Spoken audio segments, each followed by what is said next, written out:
Bismillahirrahmanirrahim. Assalamualaikum warahmatullahi wabarakatuh. Selamat pagi teman-teman. Alhamdulillah pada kesempatan pagi hari ini, pada pertemuan kali ini kami dari kelompok 12 akan menyampaikan presentasi yang berjudul Institusi Pendidikan Islam dengan anggota Wahyu Setianingrum, Welly Artensia Tanani, dan Wildan Hafidz Al-Munir. Langsung saja pada pembahasan pertama, yaitu Institusi Pendidikan Islam Perspektif Normatif dan Sosio-Kultural Historis. Secara kategoris, Islam normatif dan Islam historis selalu dipertentangkan. Hal ini bukan saja lantaran dua kata ini kaidah bahasa berwatak antonim, tetapi lebih dari itu sejatinya memang dikarenakan memiliki cara pandang yang berbeda satu dengan lainnya. Dimulai dari model metodis berpikir sebagai ranah kajian epistemologinya untuk mendekati sebuah kebenaran.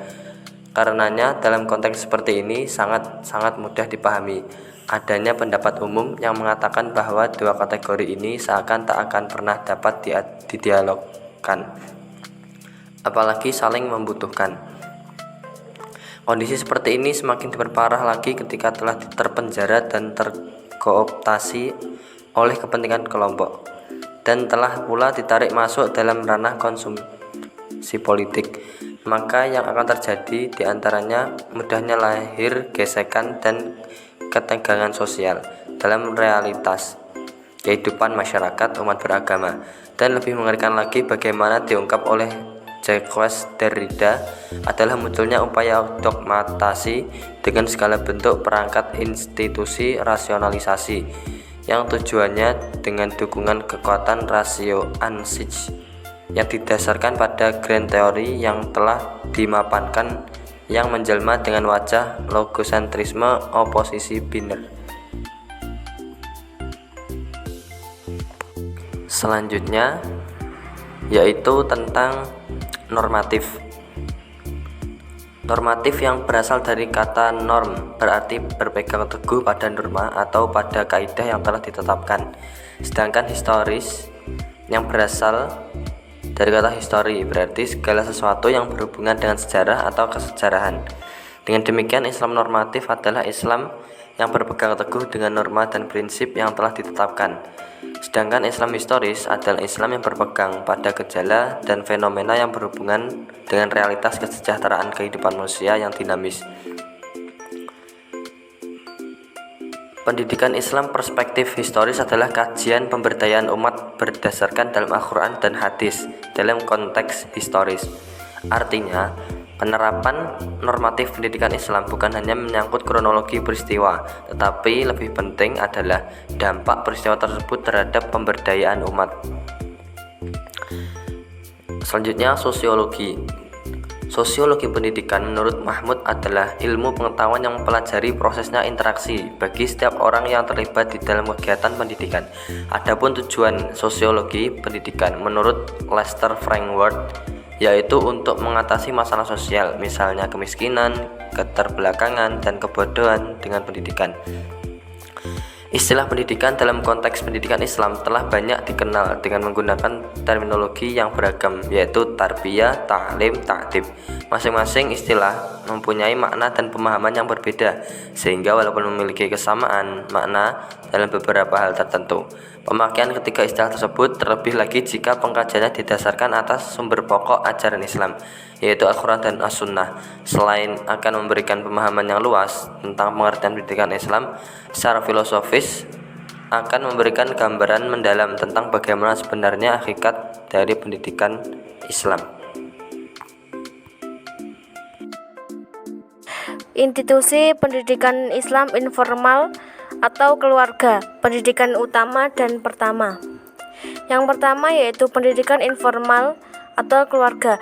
Pendidikan informal dapat dikatakan dengan pendidikan keluarga yang mana sebagai tindakan dan upaya yang dilakukan oleh orang tua sebagai pendidik utama dalam bentuk bantuan, bimbingan, penyuluhan, dan pengajaran anak-anak kepada dirinya sendiri, anggota keluarga dan yang lain, dan kepada anak-anaknya sesuai dengan potensi mereka masing-masing dengan jalan memberikan pengaruh baik melalui pergaulan antar mereka.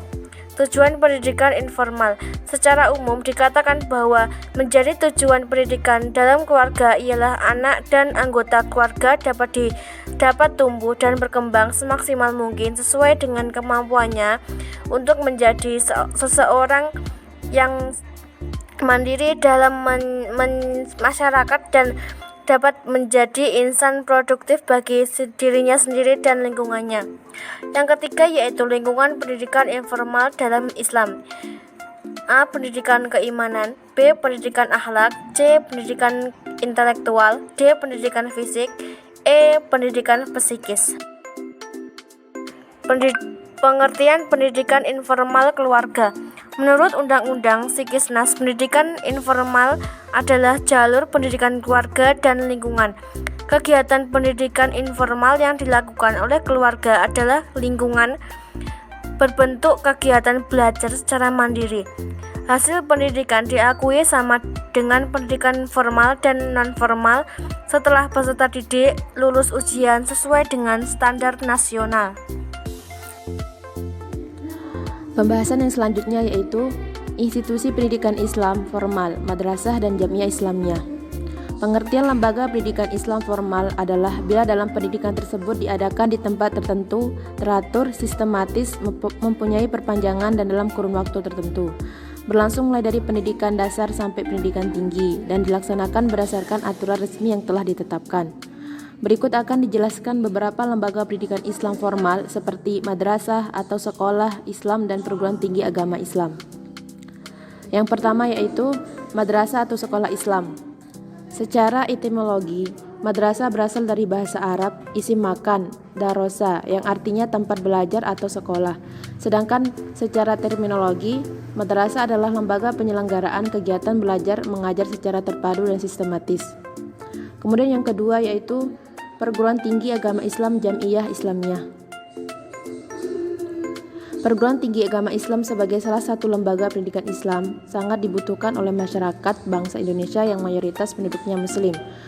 Perguruan tinggi agama Islam sedikit perlu ada pembaharuan demi peningkatan mutu pendidikannya untuk memasuki pasar kerja di era global.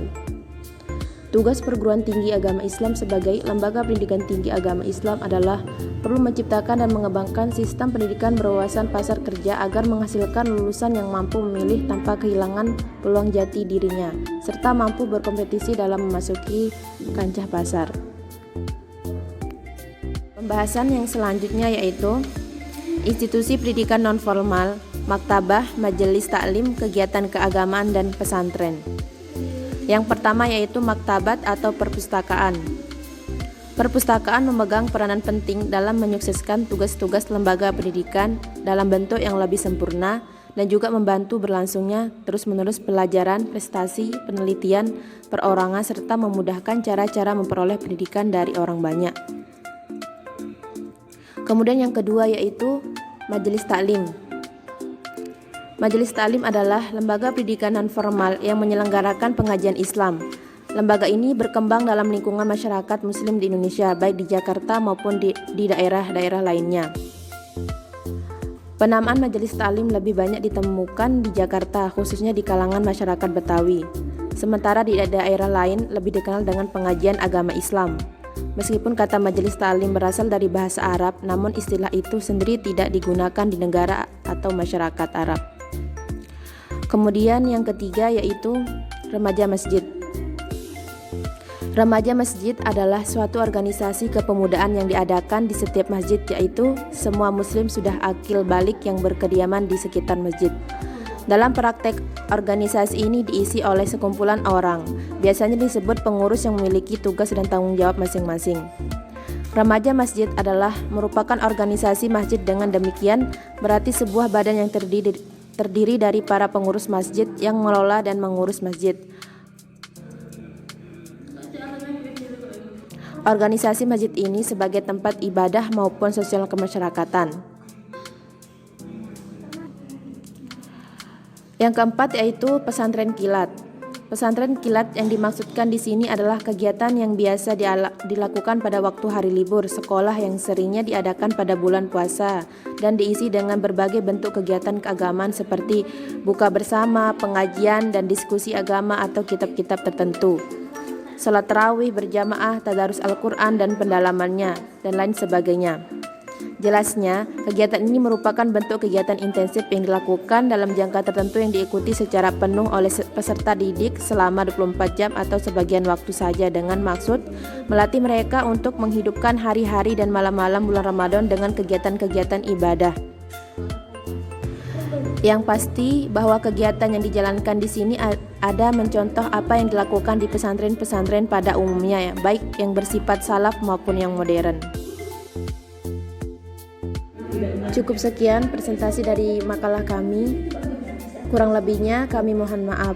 Wassalamualaikum warahmatullahi wabarakatuh.